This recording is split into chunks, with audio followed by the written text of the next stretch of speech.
চীন সফরের তৃতীয় দিনে ওয়ার্ল্ড ইকোনমিক ফোরামের ১৭তম annual meeting of the new চ্যাম্পিয়ন্সের সভায় যোগ দেন প্রধানমন্ত্রী তারেক রহমান। সভায় দক্ষিণ কোরিয়া, গিনি, কাজাখস্তান সহ ৯০টিরও বেশি দেশ ও অঞ্চল থেকে ১৭০০-র বেশি প্রতিনিধি অংশ নেন। বৈঠক শেষে বুলেট ট্রেনে বেইজিংয়ের পথে রওনা দেন প্রধানমন্ত্রী তারেক রহমান ও সহধর্মিণী ডাক্তার জুবাইদা রহমান। গ্রীষ্মকালীন দাভোসে প্রধানমন্ত্রী তারেক রহমানের অংশগ্রহণ বাংলাদেশের জন্য নতুন বিনিয়োগ ও কর্মসংস্থানের সুযোগ ছাড়াও জাতীয় সক্ষমতাকে আরও সমৃদ্ধ ও শক্তিশালী করবে বলে আশা করা হচ্ছে।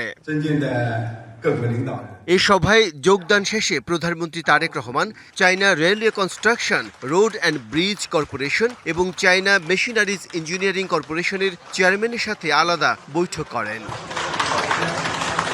এসব বৈঠক শেষে বুলেট ট্রেনে করে স্ত্রী ডাক্তার জুবাইদা রহমান সহ সফর সঙ্গীদের নিয়ে বেইজিংয়ের উদ্দেশ্যে যাত্রা করেন প্রধানমন্ত্রী।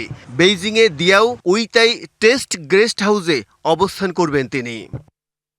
সফরের সবচেয়ে গুরুত্বপূর্ণ কর্মসূচি ২৬শে জুন চীনের প্রেসিডেন্ট শি জিনপিং এর সঙ্গে তারেক রহমানের বৈঠক। এই শীর্ষ বৈঠকে দ্বিপক্ষীয়, আঞ্চলিক এবং বৈশ্বিক গুরুত্বপূর্ণ বিষয়ে বিস্তারিত আলোচনা ছাড়াও দুই দেশের মধ্যে ১৫ থেকে ১৭টি চুক্তি ও সমঝোতা স্মারক সইয়ের সম্ভাবনা আছে।